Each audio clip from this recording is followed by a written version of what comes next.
Welcome to AHT times channel friends. ఈరోజు మీ అందరికీ ఇప్పుడే వచ్చినటువంటి ఒక బ్రేకింగ్ అప్డేట్ గురించి చెప్పడానికే ఈ యొక్క వీడియో అయితే చేస్తున్నాను. సో ఆ బ్రేకింగ్ అప్డేట్ ఏంటంటే మన యొక్క తెలంగాణ రాష్ట్ర వ్యాప్తంగా ఉచిత గ్యాస్ సిలిండర్లకు సంబంధించి మనకు 91 లక్షల మందికి సంబంధించి అప్డేట్ అయితే వచ్చింది. అయితే దానికి సంబంధించిన పూర్తి వివరాలు మీకు ఈ వీడియోలో ఎక్స్ప్లెయిన్ అయితే చేస్తాను. సో వీడియోని స్కిప్ చేయకుండా లాస్ట్ వరకు చూసి తెలుసుకోండి. అలాగే ఒక చిన్న రిక్వెస్ట్, ఈ వీడియో నచ్చినట్లయితే లైక్ చేసుకుని మన ఛానల్ సబ్స్క్రైబ్ చేసుకుని ఫాలో అవుతండి. ప్రతి చిన్న ఇన్ఫర్మేషన్ తెలియజేస్తూ ఉంటాను.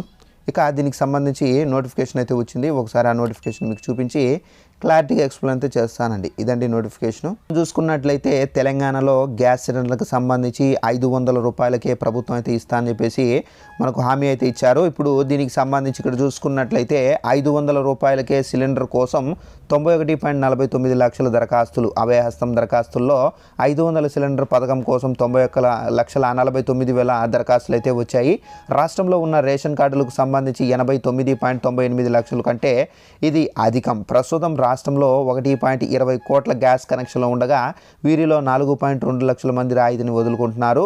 పేద కుటుంబాలకు ఏడాదికి 6 సిలిండర్లు 500 రూపాయల చొప్పున ఇస్తే ప్రభుత్వంపై మనకు సంవత్సరానికి 2,225 కోట్ల రూపాయల భారం పడినట్లు అధికారులు లెక్కలైతే చెబుతున్నాయి. సో ఫ్రెండ్స్, చూశారు కదా, మనకు 500 రూపాయల సిలిండర్కి సంబంధించి 91,49,000 మంది అయితే మన అప్లై చేసుకున్నారు. అయితే కార్డులు మాత్రం రేషన్ కార్డులు ఉండేది రాష్ట్ర వ్యాప్తంగా 89.98 లక్షలు. సో దీని కారణంగా మనకు ప్రభుత్వంపై 1.20 కోట్ల గ్యాస్ కనెక్షన్లు ఉండగా 4.2 లక్షల రాయితీ అయితే వదులుకుంటున్నారండి.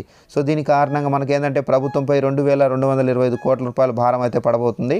సో ఇదంటే మనకు ఉన్నటువంటి అంచనాలు. ఈ వీడియో నచ్చినట్లయితే లైక్ చేసుకొని ఇంకా అప్డేట్స్ ఏమైనా వస్తే తెలియజేస్తుంటాను. వెంటనే ఛానల్ సబ్స్క్రైబ్ చేసుకోండి. Thanks for watching this video. All the best.